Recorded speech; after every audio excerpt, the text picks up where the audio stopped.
to a Season of Caring podcast where there's hope for living, loving, and caring with no regrets. This is Rayna Neises, your host, and Aly Neises, your co-host. And today we're going to discuss further the topic of Advanced Directives that our guest, Kira Reginaldo, brought to us last podcast. Aly, this feels really alien. We know how important it is, and I understand why we need to have these conversations, but it feels like there's so many different titles, terminology, and concepts, and I'm kind of a black and white thinker, and so it just feels big and kind of scary, to be completely honest. So let's just try to kind of break it down a little bit more. I think Kira did a great job of really simplifying things, but as I got into looking at all the different pieces involved, it wasn't quite as simple as I thought it was. So let's just start with talking a little bit more about what is an advanced directive or a living will. How are they the same? Are they the same? Let's start there. So I think you're hitting the nail on the head. There's a lot of jargon. There's a lot of words, big words out there that are kind of scary. Plus they get very confusing. So advanced directive or living will are the same thing. What they are documents that are going to lay out what you would like to happen to you in the case of end of life or you're not able to make those decisions for yourself. So it's your wishes, and it can be everything from the who you want to make those decisions for you, whether or not you want CPR performed, but even they can dictate what kind of funeral you'd like. Would you like to be buried? Do you want to be cremated? Those kinds of things can also be part of that. So it's this giant document that kind of just outlines what you need, what you want, what your wishes are. And it's going to help other people execute those wishes for you and be as a reference is probably the best way to put it. But it's also a legal binding document. Somebody couldn't say, well, that's not really what mom would want. And you can be like, but that is what she wants. This is what she said.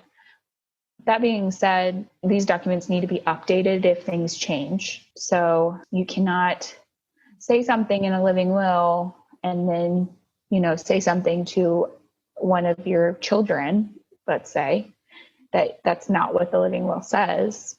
Well, legally, they have to do what the living will would say. I mean, things can get complicated and messy otherwise. So it's definitely important then to make sure that you think about it as you go through different phases of life. I've been a relatively healthy person. I've had one major event that came from one surgery in my life, and that major event ended up being easily taken care of in perspective. But if things were to change in my health, then I definitely would have a different reference, how much help I wanted to continue to live. So I think that's a really important part. I know Kira mentioned that as well, that you just tear it up and do another one. But I think that sometimes these questions feel like they're so big and you don't know what the future holds. And so it's good to take that off the table and say, I don't have to worry about anything changing. Just right now, if something were to happen to me, this is what I would want them to do. Yeah, I think you're exactly right. Your advanced directives shouldn't look the same that they would from like a 30-year-old compared to a 95-year-old. Just things have changed. You might usually done some life during those times and you've experienced things, and that's going to influence what kinds of things you want done. So these are living documents. So they should be updated frequently, just so your wishes are executed the way you want them to do. That leads a little bit to what Kira had talked about with that healthcare agent, or we used the word with my dad, the DPOA, the person who is making those decisions for you when you're not capable of making them. Obviously, with dad, you could still talk and walk and do a lot of those things, but having the ability to process all the information about what the doctor was saying to him was not there. And so someone else needed to be able to grasp those concepts and make those decisions for him based off of what he had told us through his documents before he lost his ability to understand. I thought it was a really important statement that she made about understanding who it is that's going to make those decisions for you. 100%. I love how she talked to her mom, and her mom's like, "Oh, honey, I can't do that for you. Like, I love you too much. I want everything done." And she just assumed that her mom's a nurse and she knows about healthcare and that was going to be easy for her. And her mom's like, "Oh, no, no, you're going to pick somebody else." And I think that's something that happens a lot, is that we don't actually think about who is going to make those decisions for us in those times.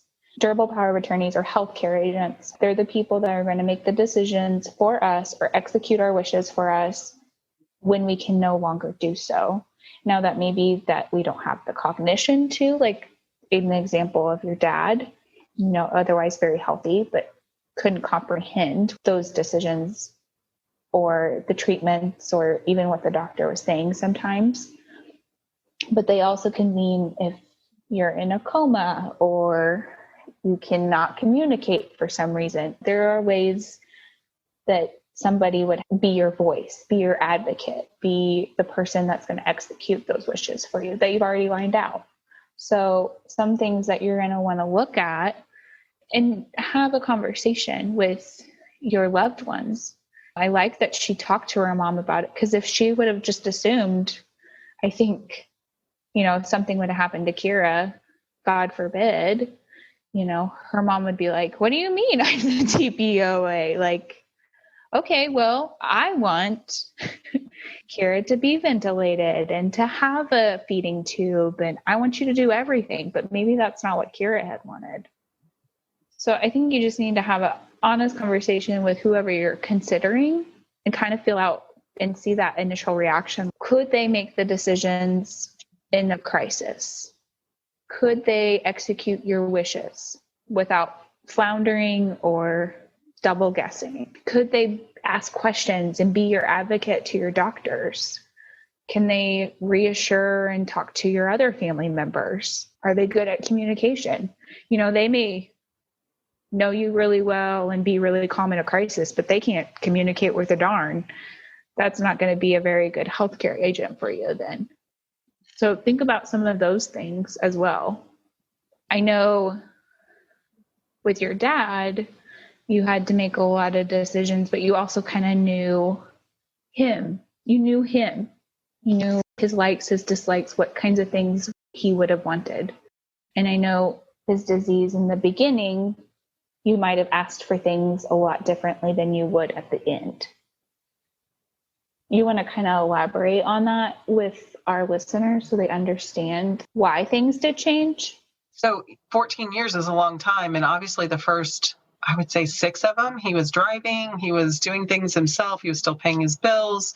A lot of those things were still going well for him. He just knew he was forgetful. He knew that he didn't always remember or wasn't quite as sharp as he once was.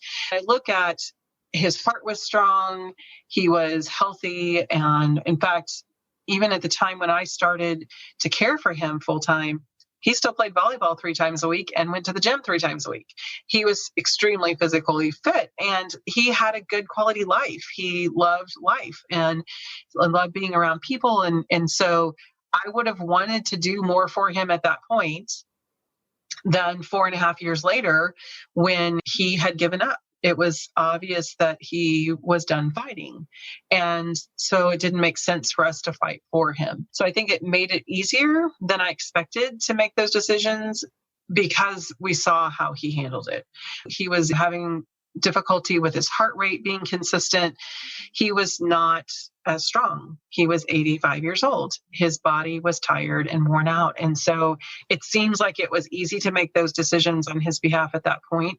I'm just thankful we didn't have to make the decisions earlier, because I think that would have been difficult for me to say he's done and letting him go when I didn't feel that way. So I think that as we think through letting those changes happen and realizing, just being aware of the changes, then that also helps the person who's having to make those decisions.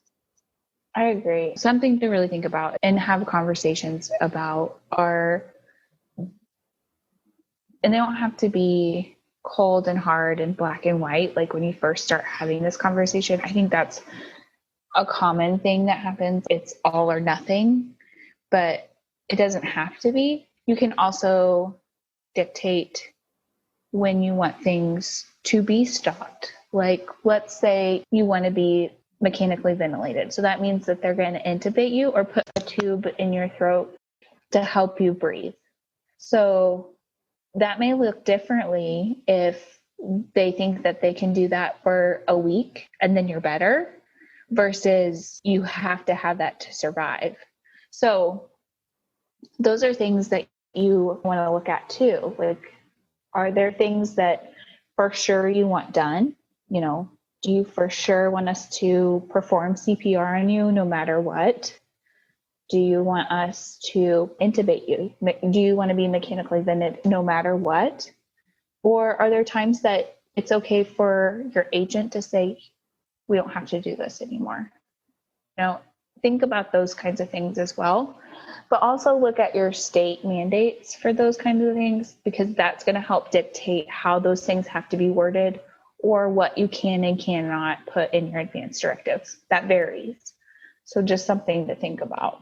Something else to think about, I run into this all the time when I'm taking care of people, and it's been long before I even worked hospice, but a DNR does not mean that if you're having a heart attack, we're not going to try to help you be comfortable or help treat the heart attack or anything like that.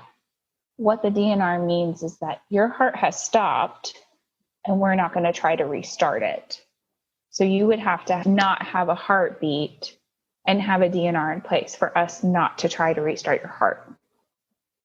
So that's what a DNR does. There's also, in some states, you can have a DNI, which is a do not intubate. So what that means is that we could perform chest compressions on you or push on your chest to try to restart your heart. Sometimes we can give medications to try to restart your heart, but we're not going to put a tube in your throat, like I talked about before, to make you breathe. So sometimes you have to have advanced directives for both of those things. It depends state to state as well, but kind of look at those kinds of questions. And again, do you want to be intubated no matter what? Do you want that intubation to stop? Do you want antibiotics no matter what? Do you want artificial feedings? So a tube feeding for a short time or no matter what, or you never want it. I know we're talking about a lot of overwhelming things, especially when I'm adding this on top of it. Like, now you have to think about all the ifs and whats you might want. But I think just slowly kind of work at it and slowly kind of process it and try to think of what you may want. And it's okay to be like, oh no, I want it all right now. Like, no matter what, give it to me, try to save my life, do whatever you have to do. That's fine. Like, that's completely fine. But just think, because I think once we experience things more or see other people experience things more, then we're able to go, oh, maybe I don't want to be vented. Like, maybe I don't want to have antibiotics for sure every single time, no matter what. Maybe I don't really want a feeding tube placed if it means I have to be with a feeding tube for the rest of my life. I think once you come up with an initial plan and, like we talked about, go ahead and change it. It's okay to change it. That's fine. As Kira also mentioned, you can put addendums in your advanced directives. So this would be examples of you don't want to be intubated, but in the example that she gave, which is very pertinent, you know, we are living in a pandemic, is like COVID. Maybe there's something that's very specific to if you would get coronavirus, what you would like your family to do in those situations. It may look a little different than if you had cancer or in a car accident. It's a little bit different. So there are addendums. Look at your state regulations on those addendums and kind of familiarize yourself with those as well and become more comfortable with that. You know, like, that's a specific situation that's going to be occurring to you during your health journey. And so in that situation, you could direct exactly what you want. So think about those kinds of things as well. That is helpful to realize, especially when you have something like coronavirus that has a tendency to show a specific progression, or even you might find if you're diagnosed with a certain kind of cancer, there would be certain things that you know that once you reach this point, you really wouldn't want the rest of those things. Well, I think it is important to considering where you are, what season of life you're in. I mean, you're getting ready to be a new mom. You want everything because you want to be here with her. If, again, you're 80 years old and you've lived a long life and raised your children and watched your grandchildren grow, and you're reaching the ends because you have cancer or you have emphysema or you have some of those other things, it definitely is going to change. So helping us to get a handle on that of just, again, my saying all the time, it's a season. This is for this season. And when the season changes, we get something different. I do think it's so important to really consider these things and to just wrestle with it. I think it is a wrestling process of what do I really want and what's important to me. And it's not something you should wrestle through alone, but you should wrestle through with the people that are going to help make that decision, whether it be your loved one that you're wanting them to be on the same page with you, but you aren't confident they can make those tough decisions, or the person you're actually asking to make the tough decisions. I think the more people who know and understand what your desires are, the easier the process is going to be, because when you're at this point, none of this is easy for your loved ones because they can't hear your voice. They can't know what you really want. This paper is the only thing that's going to share that with them. So really making sure that you have those conversations so they can hear your voice in their head and have confidence in the decisions that they're making on your behalf. Like Kira said, even making that video for your friend or your loved one who's making those decisions can give them a whole different piece of confidence that can be really helpful in that time, because there's so much going on emotionally when you reach this place where you're having to make these decisions. No, I agree. I love that she gave that suggestion. What a beautiful way to validate and encourage whoever is making this decision. This is what I want. I do want you to tell them no more, or I do want you to tell them, yes, do it all, whatever that looks like for you, just so they can play it as often as they need it. They always have it. Plus, I think if we're talking about other things, it's a memory. It's a little piece of you that, no, it's not you laughing at a birthday or sitting at a graduation, those really fun memories, but it is going to be something that they'll hold on to in the end too. So I love that option though. Beautiful.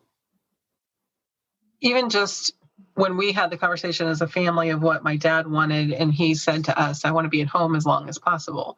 That just played over and over in my head. That gave me direction and purpose of what to do for him and what was important to him. And I think these things can do that same thing for you. So as we've taken a look at advanced directives, we just hope that listeners, again, these are topics that are not our favorite things to talk about because of the fact that we're talking about the end of journey, and that's where we're ultimately going, but not where we want to go quickly. It can be hard, but I want to just, again, give you an opportunity to wrestle through it and to have the hard conversations. As I always say, not one conversation, but conversation after conversation after conversation, so that your loved one and you have clarity around this topic and really can confidently say, I know this is what I want. I know for myself, that's a challenge right now. I don't know what I want clearly. And so I do have an advanced directive, but it probably isn't as clear as it should be. I know it doesn't have quite as many of the scenarios and things like that is what I'm seeing. So I encourage you to take advantage of those resources and wrestle through it. Have the conversation for yourself.